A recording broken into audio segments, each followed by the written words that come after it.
Welcome to the Awakening Together channel here on YouTube. This is our Awakening Together weekly gathering. Each and every week we have a different minister who speaks. If you would like to attend our services live, please visit our website, awakening-together.org. Click on Online Sanctuary on the main menu, then How to Enter the Sanctuary. Our services are held Sundays at 10:15 a.m. Eastern Time. Well, I wanted to extend a very warm welcome to each one of you here today, and to those who are listening by radio or recording.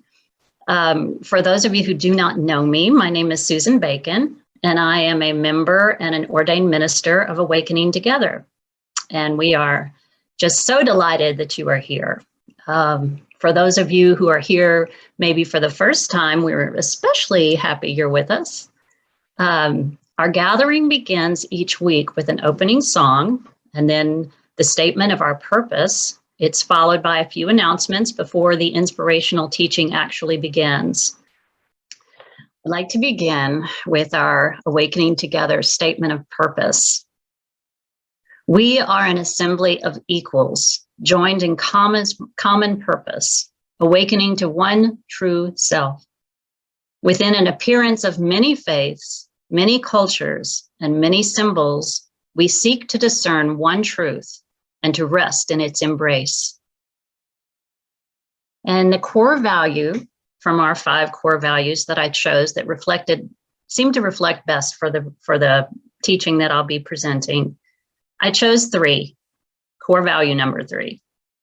We accept one true self, which is one presence or being, non-dual, without beginning or end, and absolutely changeless. We live this value by practicing letting go of the belief in the individual self as who we are. Next up, we'll be listening for Deloris' beautiful voice as she does our reading. Maybe we'll even get a 2-for-1. You got your little partner there, Deloris? Beautiful, beautiful. Thank you, Susan, for inviting me to read this morning. I'm trying to get now on my computer to get the reading up, but I appreciate that. I have been kind of missing in action, and I feel good about being back on. So let me see here. And I've been watching my grandson for the weekend, so. We had lots of fun. We discovered some sunflowers down in Arkansas. I was surprised, the sunflower patch. So anyway, well, I will begin reading. And this reading this morning is from Stephen Mitchell's preface for the book, 1,000 Names for Joy, which was written by Byron Katie. In the book, Katie reflects on lessons of the Tao Te Ching. Stephen Mitchell writes, Lao Tzu, the author of Tao Te Ching, may have lived in the 6th century BC, or he may be entirely legendary. I like to imagine him in frayed robes, an old man with a wispy beard who spends much of his time in delightful silence, always available to people, serenely observing the infinite ways in which they make themselves unhappy. In many chapters of the Tao Te Ching, Lao Tzu describes himself through a figure called the Master, the mature human being who has gone beyond wisdom and holiness to a world including world-redeeming sanity. There's nothing mystical or lofty about the Master. He or she is simply someone who knows the difference between reality and his thoughts about reality. He may be a mechanic or a 5th grade teacher or the president of a bank or a homeless person on the streets. He is just like everyone else, except that he no longer believes that in this moment things should be different than they are.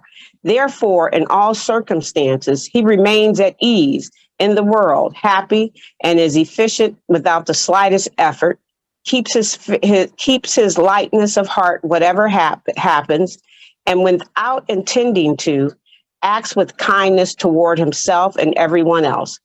He is also who you are once you meet your mind with understanding. A little bit about Byron Katie, the author of A Thousand Names for Joy. Katie became severely depressed in her early 30s. She was a businesswoman and a mother living in a little town in the high desert of Southern California.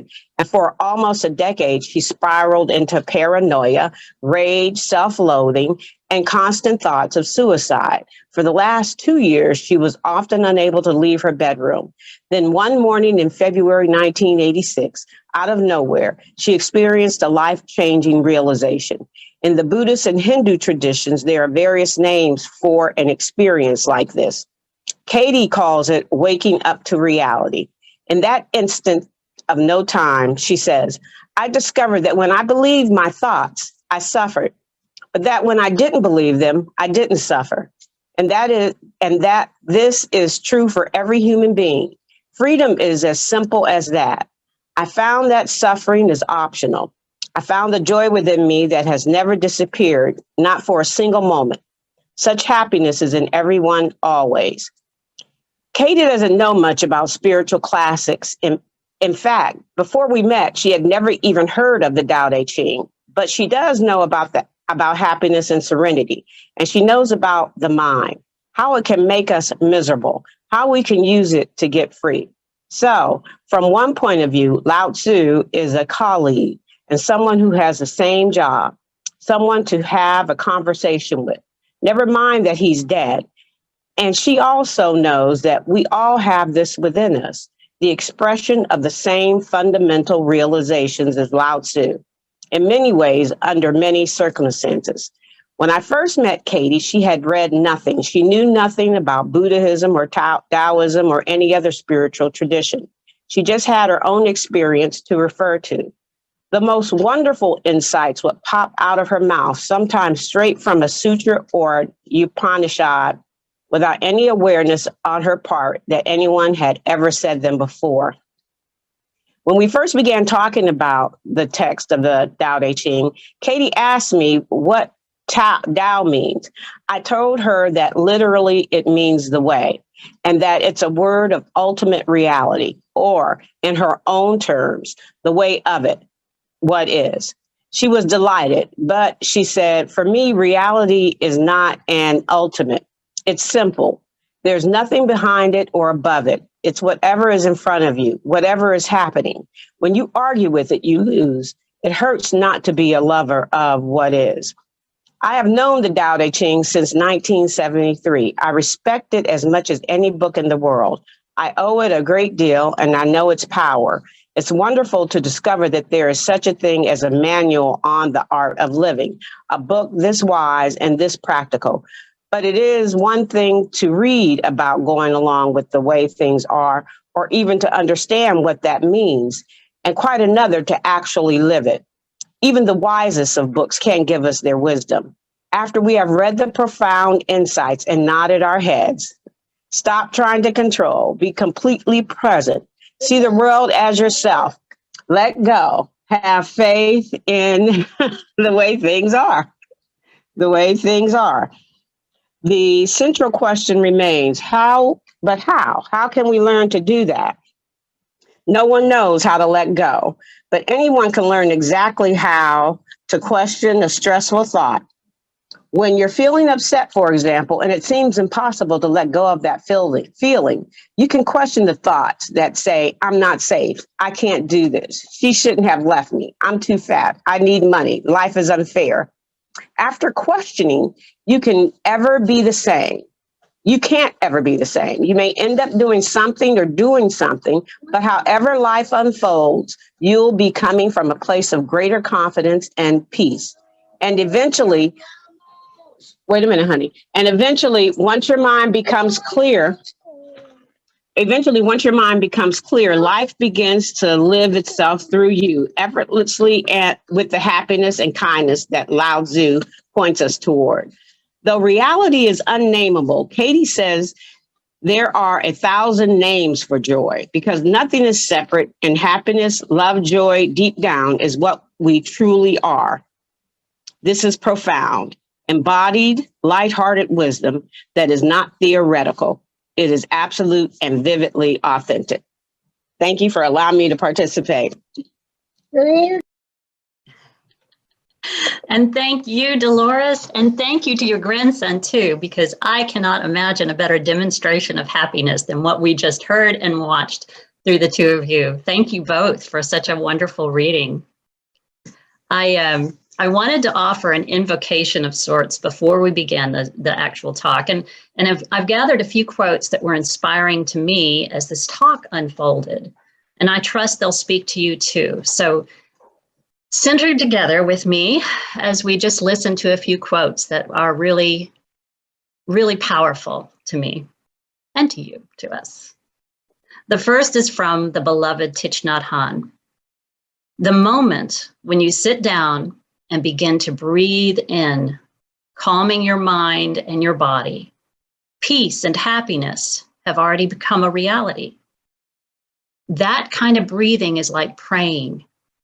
When there is the element of happiness in you, you can connect with others and you can help others to be peaceful like you. And from Robert Adams, there is no one in you who needs to be happy. There is no one in you who needs to be miserable. They're both imposters. So every time you try to exchange negative conditioning to positive conditioning, you're creating conflict. This is the reason psychology and psychiatry do not work, for they're trying to make you normal. Who wants to be normal? How boring. And I love this one. Happiness is when your grandchild comes and hugs you just because. Right, Deloris? And Marianne Williams. Today, I will not burden myself by thinking I need to be normal, to be happy, to be sad, or to be anything other than simply being. I needn't control anyone or anything. I need only to show up fully with my whole heart, trusting everything to God who lives within me. And as I do so, I will be led to divine right thought and action. The universe will arrange itself for the highest good. How wonderful it is to relax at last and fall back into the arms of God. It is not a stiff neck, but a soft heart that will guide my course of action. I will not forget to trust in God today. And finally, I really enjoyed this one from Bruce Springsteen. Yes, Bruce Springsteen, guru. Who knew? He says, I never believed that people come to my shows to be told of anything, but I do believe that they come to be reminded of things, to be reminded of who they are at their most joyous, at their deepest, when life feels full. It's a good place to get in touch with your heart and your spirit, to be amongst the crowd, and to be reminded of who we are and who we can be collectively. Hello, friends, and welcome once again to our Sunday gathering. It's summer in many parts of the world. In the US and certainly here in Texas, it's deep in the heart of summertime. I go out into my garden in the early morning. I've created kind of a nice little rose garden this spring. I know nothing about roses, but I'm learning as I go.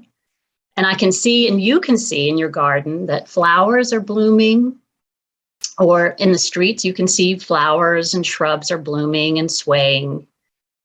The trees are in full array, all colors of green, and in the cool of the morning, everything seems to be enjoying basking in the full sun.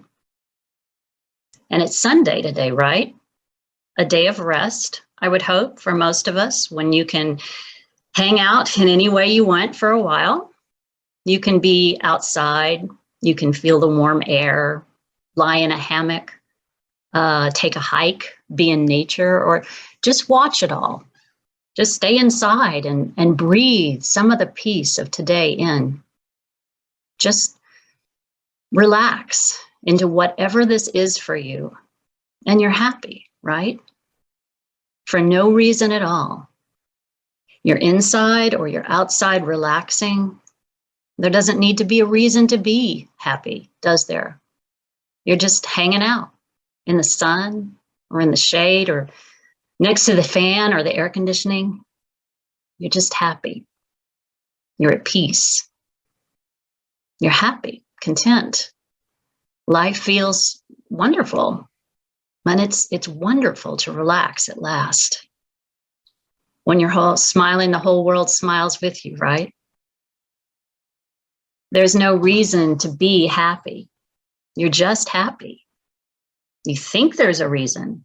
It's summertime, weekend, the morning air feels so wonderful. The sun is out. There's a nice breeze. Flowers are blooming.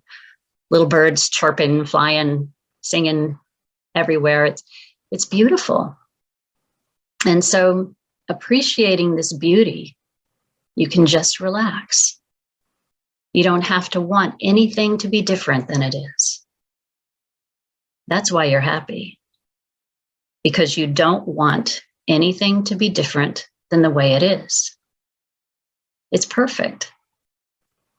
Why would you want anything to be different? You don't want anything to be different, so you can just relax and enjoy and be. That's why you're happy. It's not really the summertime or the birdies or the flowers or the sun or the breeze or anything else. It's because you don't want anything to be different.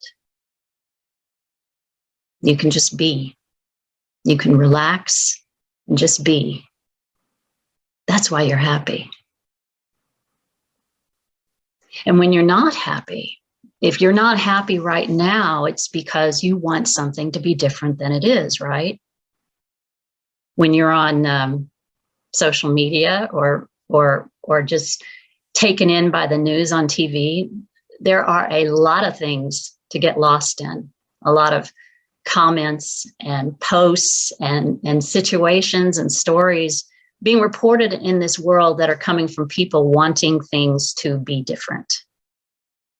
They may not be clear of any bigger picture yet, and they want to be in the know of all these things, or at least appear to look that way, to be informed or to represent some idea. And if they're not informed yet, they don't want that. They don't want things to appear to be like that. They want to know it all, not to be the one who lives in a deeper acceptance of not needing, not knowing, simply being. Of course, when you or they are sitting out in the garden or walking down the street and it's a beautiful summer morning and we're totally relaxed, regardless of all other things going on, you're happy. You're breathing peace. We're happy. You're bathed in light. We always have been. Some of us just don't know it yet. But maybe for a minute, you think you're not so happy, so you want things to be different. Maybe where you are, it's raining, or it's not quite, or it's summertime, but in some parts of the world, we're experiencing a drought or a wildfire, and there is no lush green, lush vegetation, and you wish there were. Or there's something else going on for you that is grasping for your attention. So you want things to be different. So you're sad or upset or unhappy because you wish things could be different. You get a little lost for a while, and that's all right too. It really is. We all get a little lost sometimes. It's just that natural happiness, when you just let go and relax and chill, that natural happiness that's always here for no reason at all, in your very being itself, you're not experiencing that. And yet it's here. It's here in the moment still when you're most miserable and unhappy. Please trust that. It's here. It's the effortless, desireless heart that's still here. When we're busy listening to the thoughts that come up about things, though, you don't know that. When you get caught up in stuff going on and you think you have to look like you know what you really don't know, life becomes pretty confusing and fast, and it's difficult for you to remember on your own.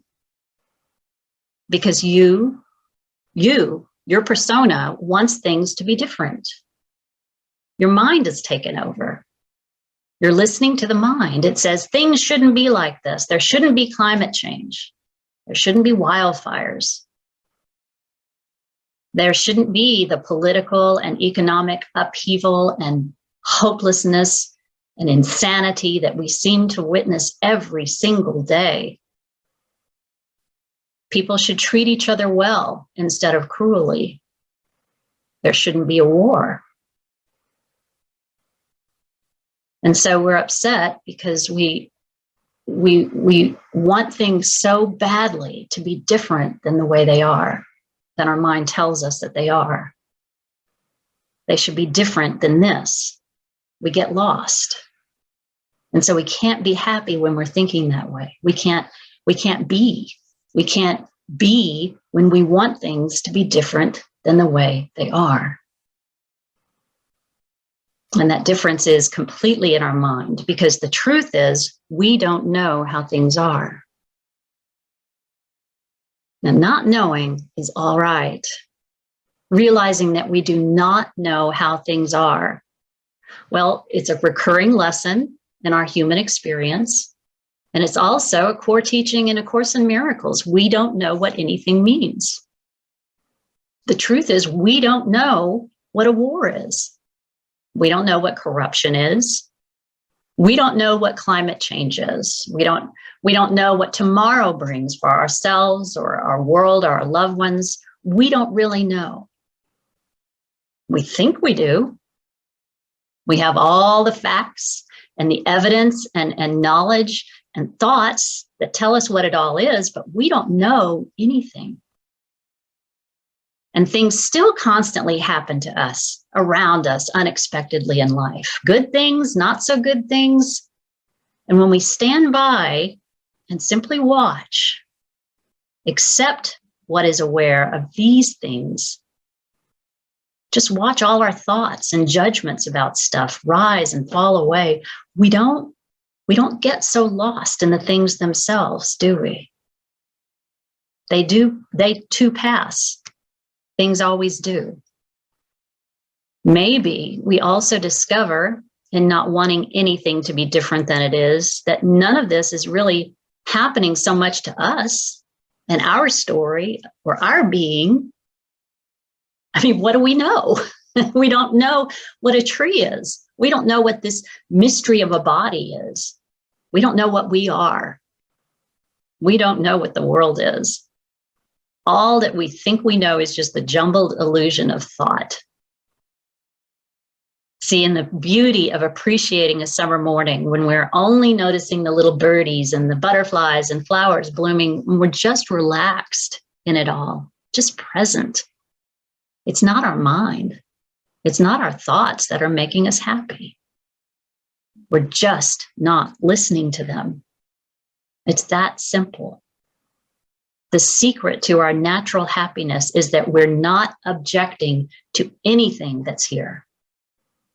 And that happiness doesn't come because of the name butterfly or the appearance of butterflies.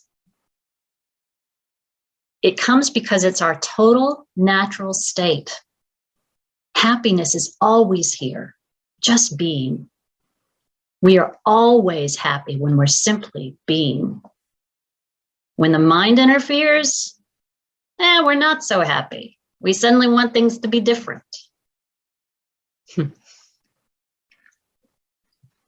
When I first learned that I had breast cancer just a couple of years ago, I was terrified. I got lost. I didn't want cancer. We want things to be different. I don't want physical pain, not for me or for those I love or anyone. And I certainly don't want to be identified with cancer or any other disease or condition. But here it was, this thing to suddenly deal with and go through. And somehow I discovered early on through the grace of simply being with the cancer for a while, that I may not want the things the way things are, but when I accept the way things are, breathe peace of not knowing what anything means yet, and just wait, trust, focus gently as I can for the next step, I can experience happiness again. It's amazing. It's always here waiting. This is the not so secret. We can bring happiness, kindness to these bodies and these minds instead of resisting what is. Just choosing happiness. It's so quietly powerful. And that was when I realized I didn't have to be happy as in, hey, yay, cheerful happiness. But I could choose to be content and okay, a little lost, and still all right, simply happy within, with or without cancer. It's a whole different flavor of happiness than hey, yay. It's much more than the relaxed stillness, the serenity that we're aware of when we're simply listening to bird song on a Sunday summer morning. Cancer taught me in a big way, and let me be clear on this, that acceptance doesn't mean that you surrender and fall victim to your circumstances. I learned that it simply means that you bear witness and you shift all the energy you bring into a situation to love, to happiness, and be with whatever connects to that. I really can't explain how this works any better than that. I just know that it does. I'm using words to express this morning, but it is this energy and presence behind the words that do all the work. It's really effortless. And for me, this particular quiet shift of energy happened right before my eyes. It was like in the Zen story when the sound of the pebble ticks against the earthenware pot.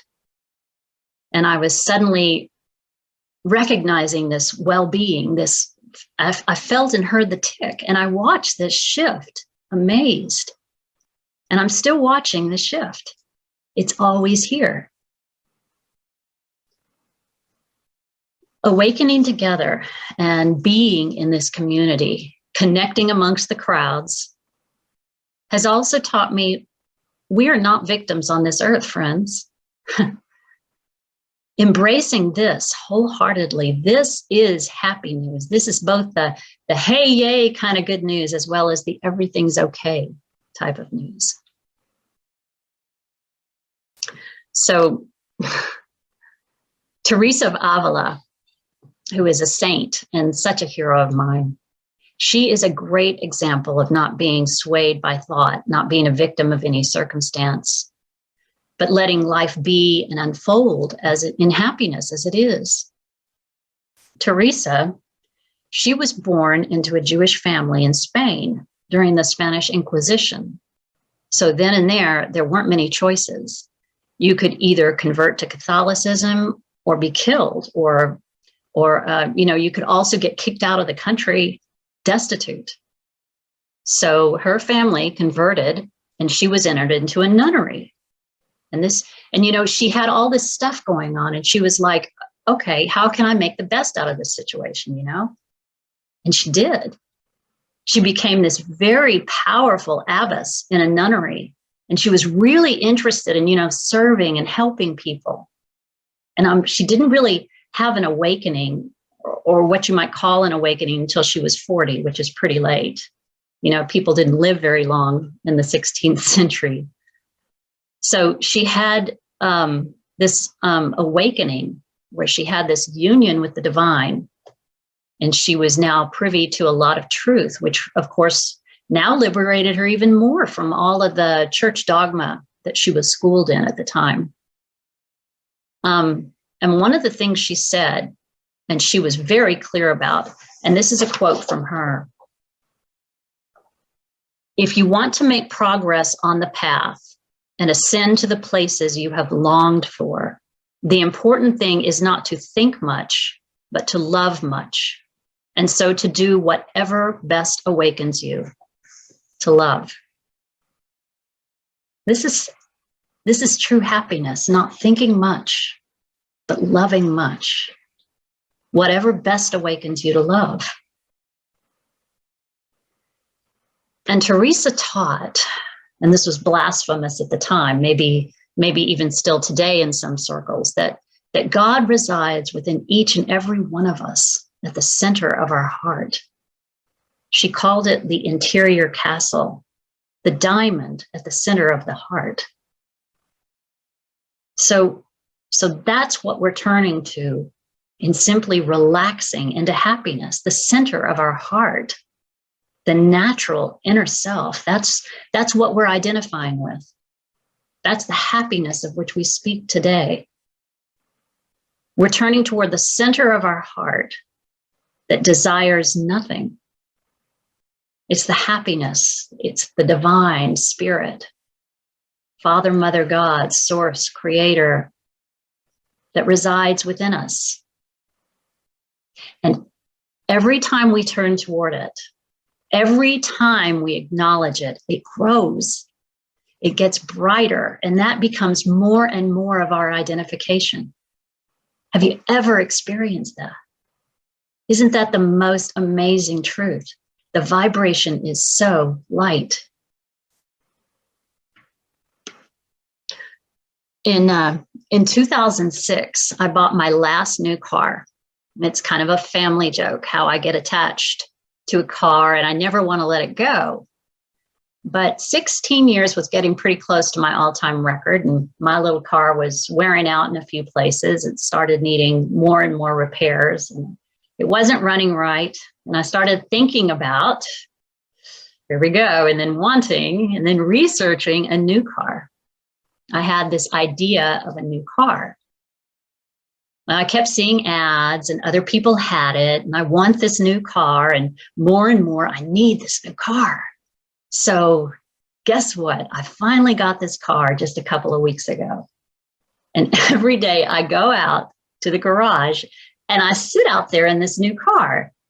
And it's mine and the smell of the new car, and I feel happy. But you know what? It's not the new car that's making me happy. It's because I'm not looking for a new car anymore. I have the new car, so I don't have to seek for what I think is happiness. And it is so relaxing to give that up.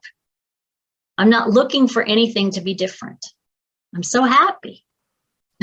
It's like the perfect metaphor for this homily.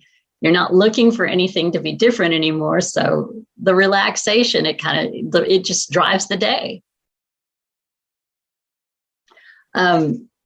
Wayne Dyer also wrote a beautiful translation of the Tao Te Ching, and he spoke to this too.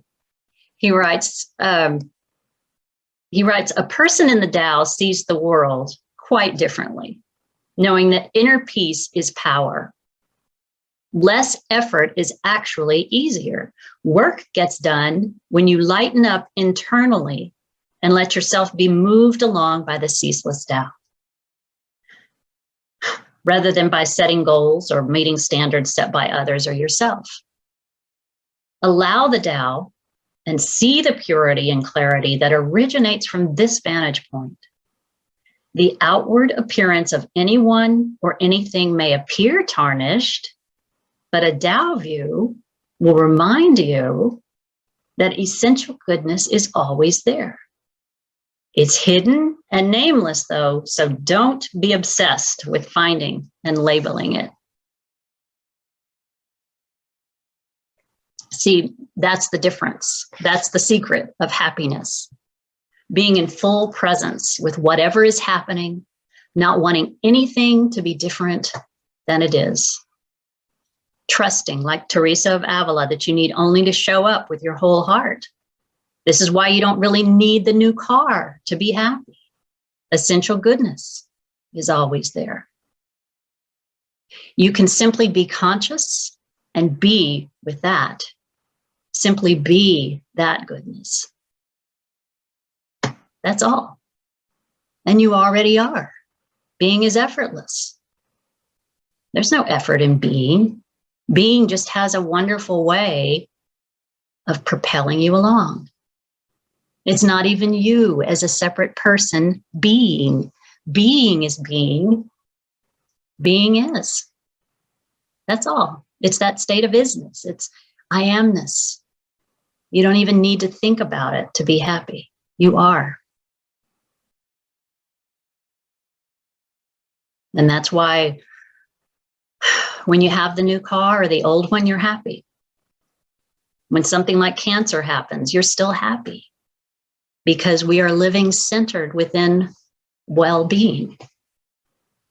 That seeking for the new car isn't there anymore. That need to deny or panic or be fearful or fix or know all you can about the mysteries of a body or whatever circumstance, it just relaxes. It's chill. It's calm. We all get a little lost sometimes, but it's all right. Just remember and come home to what happiness is for you.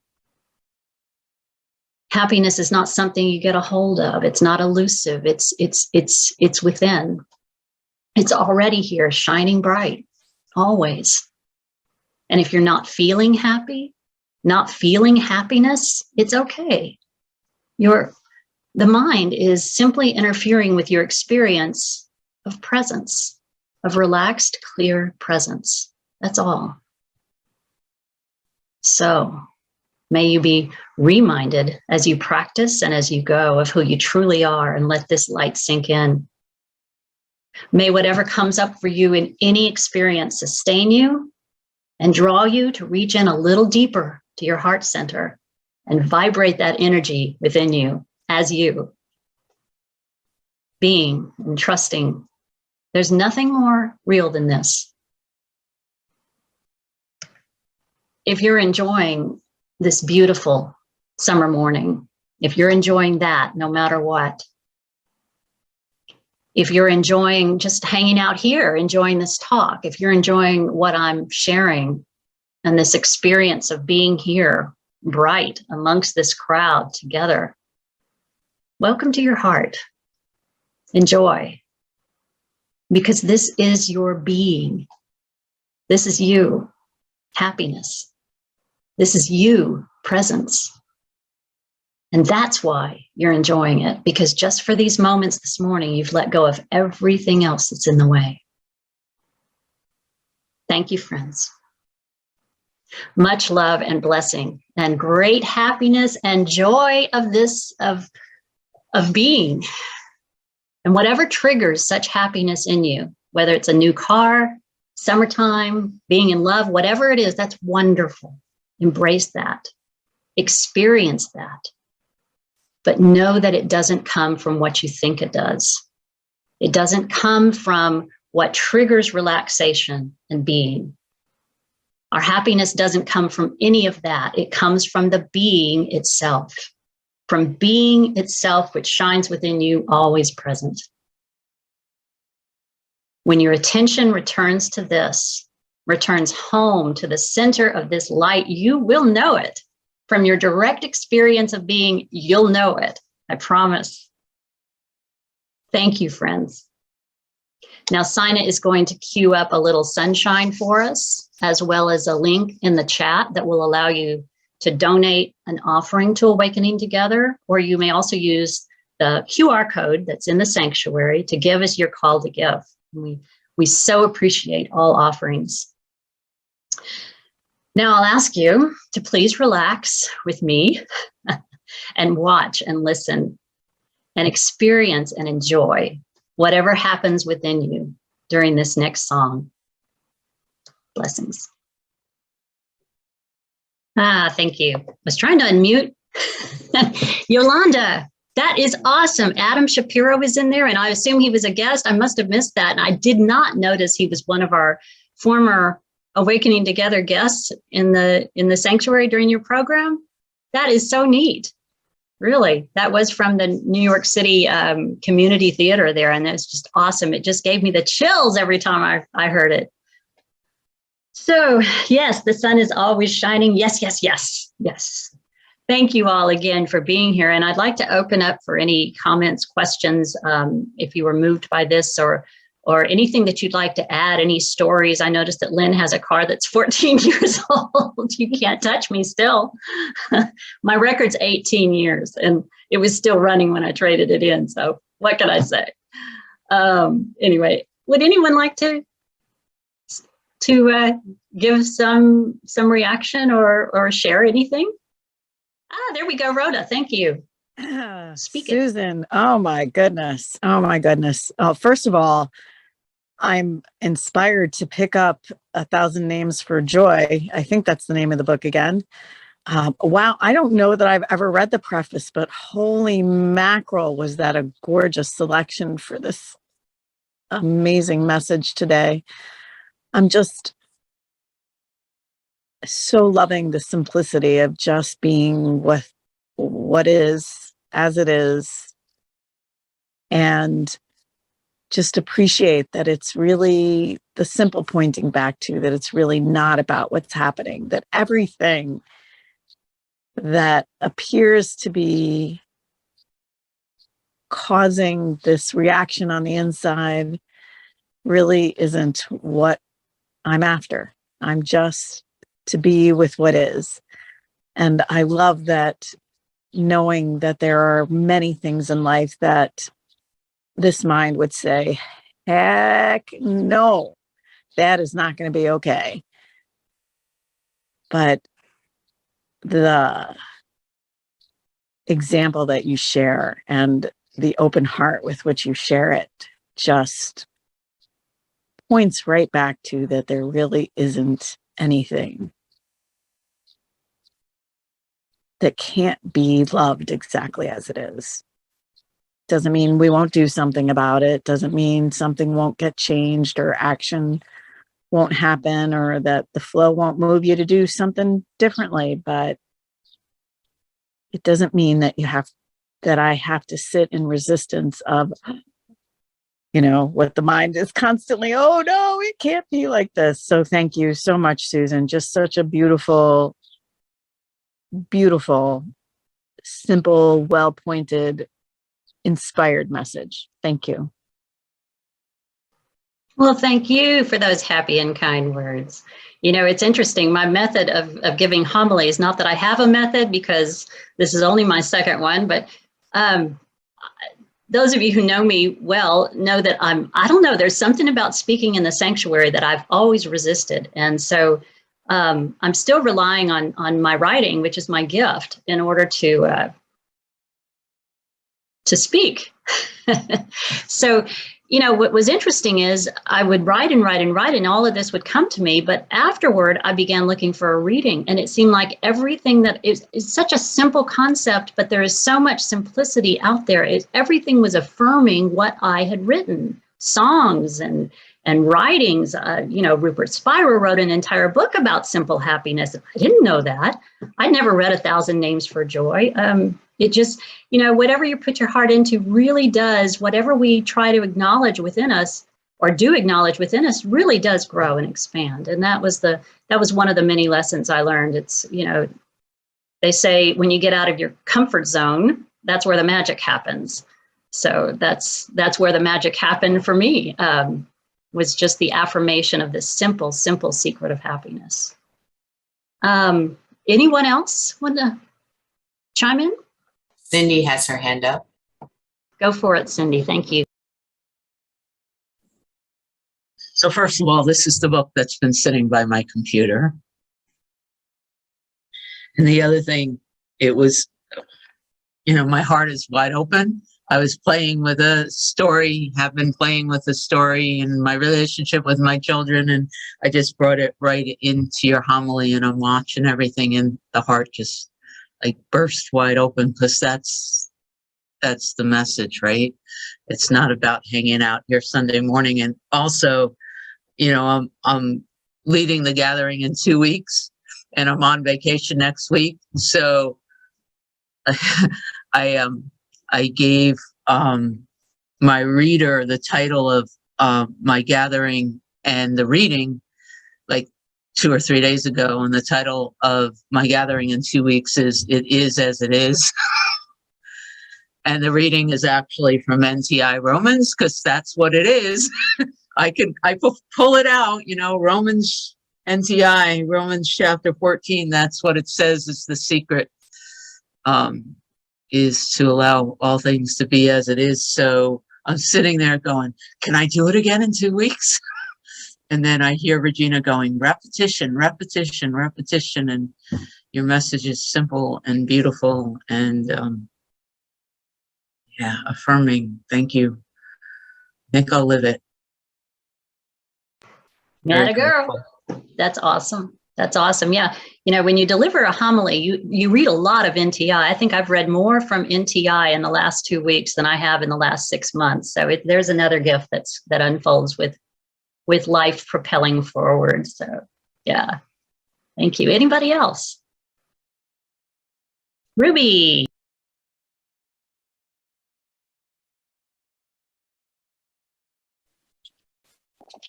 That was just gorgeous.